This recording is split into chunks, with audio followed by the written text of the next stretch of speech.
I'm sure you'll have some obstacles. Did you have any issue with the family? Any issue with the previous friends, the career? Well, my previous friends mostly were Muslim. Okay. So that wasn't a makes huge it problem. But I did have colleagues that were women that were not Muslim, and they were very upset what happened. But the main problem was family. I mean, my dad is very open-minded, and so is my mom, very tolerant. My mom's a refugee from the 1974 Turkish invasion. Mm-hmm. But my sister was like engaged to a Turk for 10 years. I mean, they're very open-minded.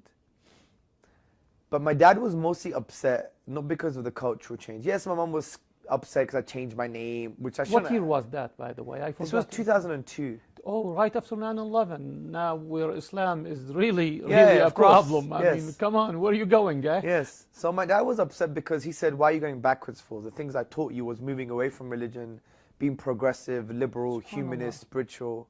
That was his issue. So he was really upset because he was like, all the experiences he had in his life that he learned from, it's as if I threw that in his face. Yeah. And obviously we would argue for the first few years, but it would be like a friendly, loving kind of argument, but it would be intense, it would be very stressful.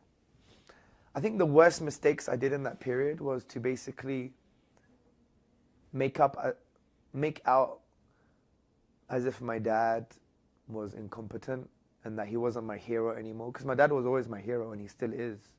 I mean, his values are phenomenal. He's like a walking Muslim without faith. All he needs is the faith. May Allah guide him. I mean, he recently said that he believes Muhammad is a prophet. Allahu Akbar. So, and he believes God is one. So he's almost there. He's there. He's almost there, inshallah. So, Inshallah. I'm sorry. Akhi, this is beautiful. That's what we love, the passion. And alhamdulillah, alhamdulillah. I think the worst thing was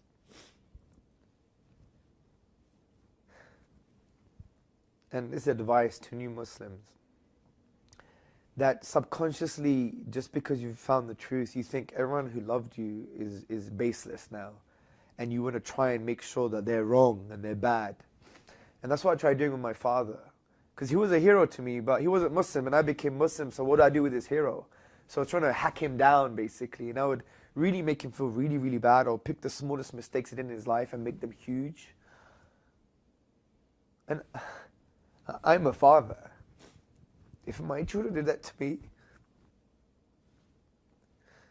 it will be devastating. Of course. You know what? He is a very lucky father. He really is. So I was really bad to him for many years. And I went on this kind of psychology course that makes you realize how bad you are, right? Like, it's your fault, take power in the relationships you have in your life. And I realized that I treat my dad so bad. So I called him up after 6 years or something being a Muslim.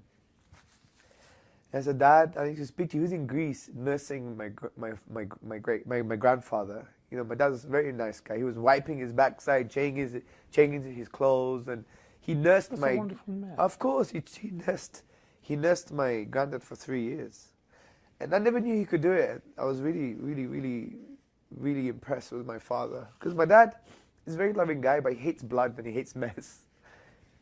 Anyway, so I called my dad. I said, Dad, I want to speak to you. He's like, I hardly speak to him now, right, at that time. He thought something happened to the grandchildren or what's going on. So I said, Dad, I want to let you know that I know you love me. I know you love me, and everything you've done is because you love us. Like, my dad used to work for 76 hours in a row. He wouldn't eat. He would just drink coffee. He was a laborer. He was in the factories. And he wouldn't eat at all. And he would come back tired and shattered. He had lots of varicose veins because he used to iron clothes as well. So I said, everything you did is because you love us. Even the mistakes you've done, And I said to him, you're my hero. You know, he gave all of his inheritance to his brother just to keep his family together. My dad has nothing, zero.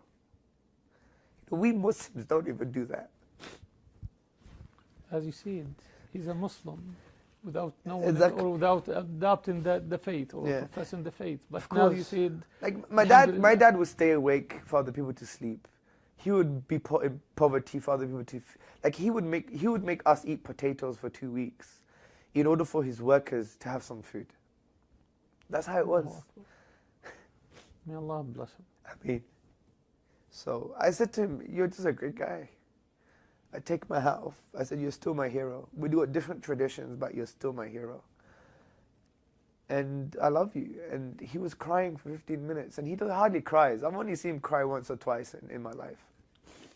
And then he called my mum up in the evening, and he said to my mum that he's ready to die. He felt like a complete parent. Allahu Akbar.